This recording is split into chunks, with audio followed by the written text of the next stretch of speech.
Hello friends, welcome to your own channel daily stock. तो इस video में हम बात करेंगे कि क्या IRFC अभी भी और गिरेगा या फिर आपको IRFC के शेयर बेच देने चाहिए या फिर आपको इसमें लॉन्ग टर्म इन्वेस्टमेंट के लिए बने भी रहना है या नहीं। तो ये पूरी जानकारी मैं आपको इस वीडियो में बताने वाला हूं, तो आप इस वीडियो को एंड तक जरूर देखिएगा।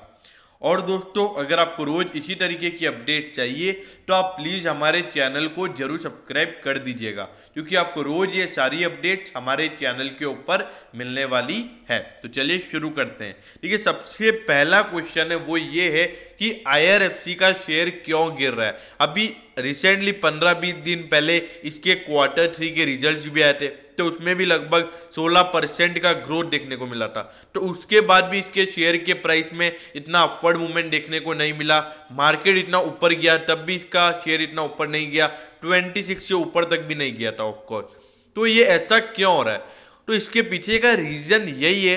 देखिए, सबसे पहली बात तो ये है कि IRFC का IPO में सबसे ज्यादा बहुत बड़ा IPO लेकर आना, लगभग 4.5 से 5,000 करोड़ का इसका इश्यू था।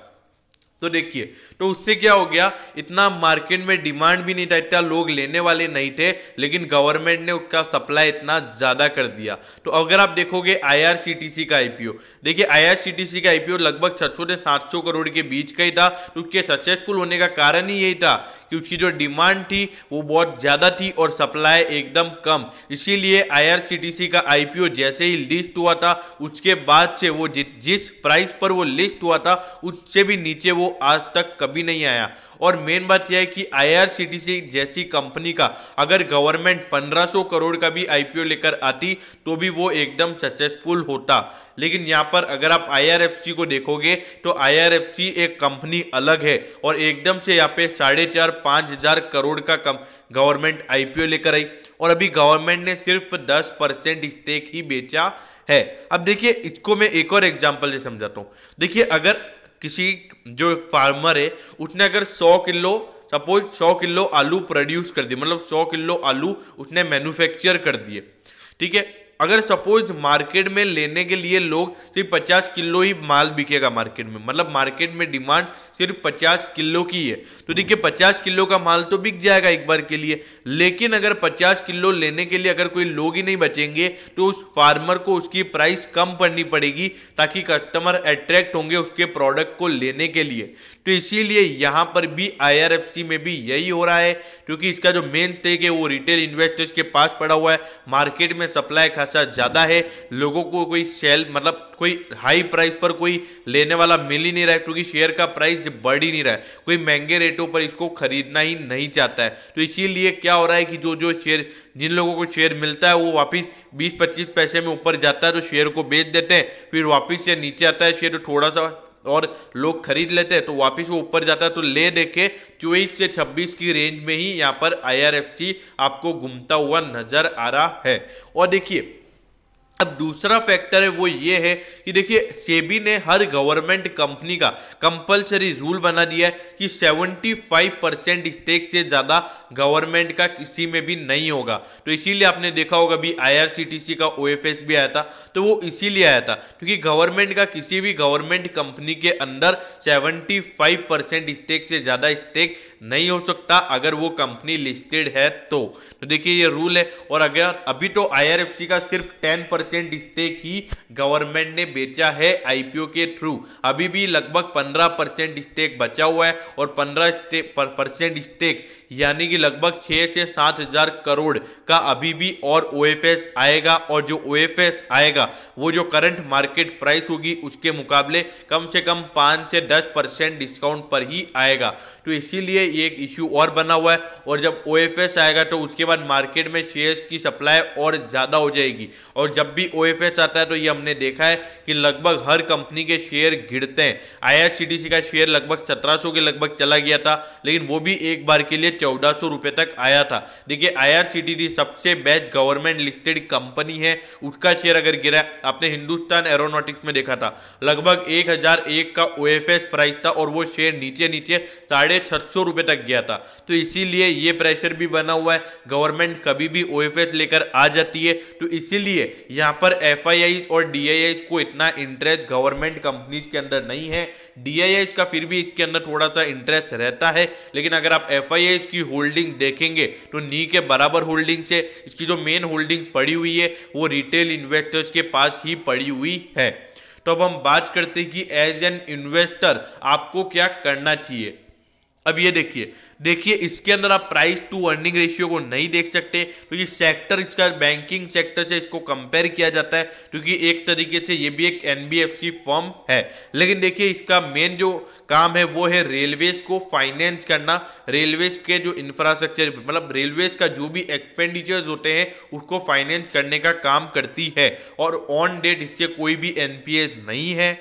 अब आप ये देखिए प्राइस टू अर्निंग की बात करें 7.09 एकदम अच्छे वैल्यूएशन पर मिल रहा है। लेकिन देखिए होता क्या है, ये मेन अभी इसकी रिटेल इन्वेस्टर्स के पास होल्डिंग पड़ी है। तो रिटेल इन्वेस्टर क्या करता है कि एक बार में उसने सपोज 10,000 शेयर ले लिए, तो उसके बाद क्या होता है अगर आधा पैसा भी बढ़ जाता है तो उसको 5,000 रुपये का मुनाफा हो जाता है, तो फिर वो बेच देता है। तो इसीलिए इसमें रोल ओवर बहुत ज़्यादा हो रहा है, तो इसलिए एक इशू यहाँ पर ये बना हुआ है।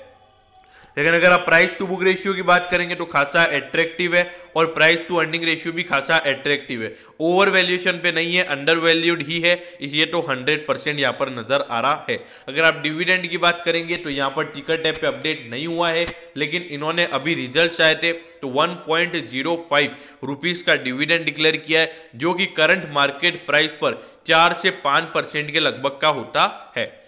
अब मार्केट कैप देखिए आप 32,213 करोड़ की इसकी मार्केट कैप है। अब देखिए परफॉर्मेंस में कोई भी इशू नहीं है। पिछले 4 साल से लगातार रेवेन्यूज में ग्रोथ देखने को मिल रहा है, और पिछले 4 साल से लगातार इसकी प्रॉफिटेबिलिटी भी देखिए बढ़ती ही आ रही है। और देखिए मेन बात क्या है, रेलवेज को फाइनेंस करने का काम है, और हर साल रेलवेज का जो खर्चा है कम से कम 15 से 20% बढ़ता है। तो आप इतना एक्सपेक्ट कर सकते हैं कि इसकी प्रॉफिटेबिलिटी में भी आपको हर साल 15 से 20% का ग्रोथ देखने को मिल सकता है। और मेन बात क्या है कि इसके NPAs होने के चांसेस कम है। मतलब ऐसा तो है नहीं कि रेलवेज कभी पैसे नहीं देगा। देखिए रेलवेज लगातार इंप्रूव होता जा रहा है। रेलवेज का भी अगर आप देखेंगे पहले लॉस में थे, अभी धीरे धीरे प्रॉफिट में भी आए हैं। तो इसीलिए रेलवेज की अगर बात की जाए तो यहाँ पर इनके NPAs होने के चांसेस नी के बराबर है, और ऑन डेट एक भी NPA इनका नहीं है। अब ये देखिए 24.65 इसका लो पे नजर डालिए, 23.85 का इसने लो बनाया है, और 26.20 मतलब ऑलमोस्ट 10% के वेरिएशन पर ये भी चल रहा है। और लिस्ट हो गया था लगभग 1 फरवरी के लगभग ये शेयर लिस्ट हो गया था। तो देखा जाए तो ऑलमोस्ट 1 मंथ में 10% के अराउंड ये शेयर घूम रहा है। और मेन बात क्या है कि अभी 25 से नीचे आ गया है, और मार्केट भी गिरा है। तो इसलिए मेरे ख्याल से थोड़ा सा आपको ये और गिरता हुआ नजर आ सकता है, अगर आपको मार्केट में और गिरावट देखने को मिलती है तो। अब देखिए अब आपको क्या करना चाहिए एज एन इन्वेस्टर। देखिए अगर आपने इसको लॉन्ग टर्म के लिए ले रखा है तो मेरे ख्याल से लॉन्ग टर्म के लिए ले रखा है तो इसको लेके भूल जाइए।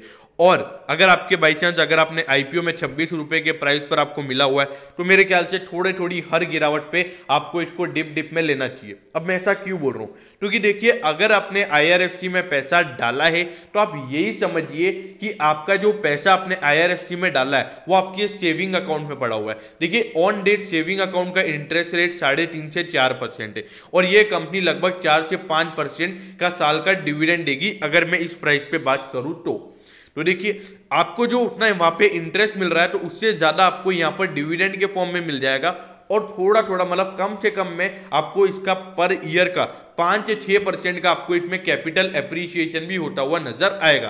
तो मतलब पूरे साल का अगर आप डिविडेंड और जो शेयर का प्राइस बढ़ेगा उन दोनों को मिला के अगर आप देखोगे तो 10% का रिटर्न आपको इसमें मिलेगा। मतलब अगर आप FD नहीं करवाते हो, इससे अच्छा इसमें डालते हो तो धीरे धीरे आपके लिए इसमें एक अच्छा खासा वैल्यू बढ़ता रहेगा। और रही बात दूसरी, देखिए शॉर्ट टर्म व्यू तो इसके अंदर देखा जाए तो कम से कम यहाँ पर इसका जो 26.20 का इसका हाई है, कम से कम यहाँ पे तोड़ना चाहिए। ये अभी तोड़ने में नाकामयाब हो रहा है। अगर ये तोड़ता तो मेरे ख्याल से फिर इसमें 28-29 के लेवल आपको देखने को मिल सकते हैं। अब रही बात कि इसमें लॉन्ग टर्म इन्वेस्टमेंट करना चाहिए, देखिए मेरे ख्याल से तो इसमें जरूर इन्वेस्टमेंट करना चाहिए। एक सेफ स्टॉक है, भले ही वॉलेटाइल नहीं रहता, भले ही बढ़ नहीं रहा है, लेकिन गिरने के चांसेस भी कम है। अगर गिरता है तो मेरे ख्याल से डिप डिप में खरीदते रहना चाहिए, क्योंकि एक डिविडेंड अच्छा है। और आपके पोर्टफोलियो में ऐसे स्टॉक्स होने चाहिए, जैसे कुछ कंपनीज हो गई Bajaj finance, Bajaj financial services, HDFC bank, ऐसे ग्रोथ स्टॉक्स हो गए। तो लेकिन वो कंपनीज क्या वापस डिविडेंड ज़्यादा नहीं देती है, लेकिन एज एन इन्वेस्टर आप चाहते हैं कि आपको थोड़ा कैश इनफ्लो भी हो, तो इसीलिए इंडियन रेलवे फाइनेंस कॉर्पोरेशन हो गया, कोल इंडिया हो गया, ऐसे शेयर आपके पोर्टफोलियो में होनी चाहिए, ताकि इनसे क्या आपको डिविडेंड भी मिलता रहेगा और एक अच्छा कैश इनफ्लो भी आपके अंदर होगा। तो इसीलिए मेरे ख्याल से आपको इसमें इन्वेस्टमेंट करना चाहिए अगर आप लॉन्ग टर्म इन्वेस्टर हैं। और शॉर्ट टर्म व्यू मेरे ख्याल से 26.20 के बाद इसमें आपको बाइंग करनी चाहिए। तो दोस्तों मैं होप करता हूं कि IRFT क्यों नहीं बढ़ रहा है, इसका रीजन आपको समझ में आ गया होगा। अगर आपकी कोई भी क्वेरीज हैं तो आप कमेंट सेक्शन में ज़रूर कमेंट कीजिएगा, क्योंकि आपका जो कमेंट होगा उस पर मैं ज़रूर रिप्लाई करूँगा। तो दोस्तों अगर आपको वीडियो अच्छी लगी हो तो प्लीज़ वीडियो को लाइक कर दीजिएगा, और रोज़ इसी तरीके की अपडेट्स पाने के लिए चैनल को सब्सक्राइब करना ना भूलें। Okay, thank you, have a nice day.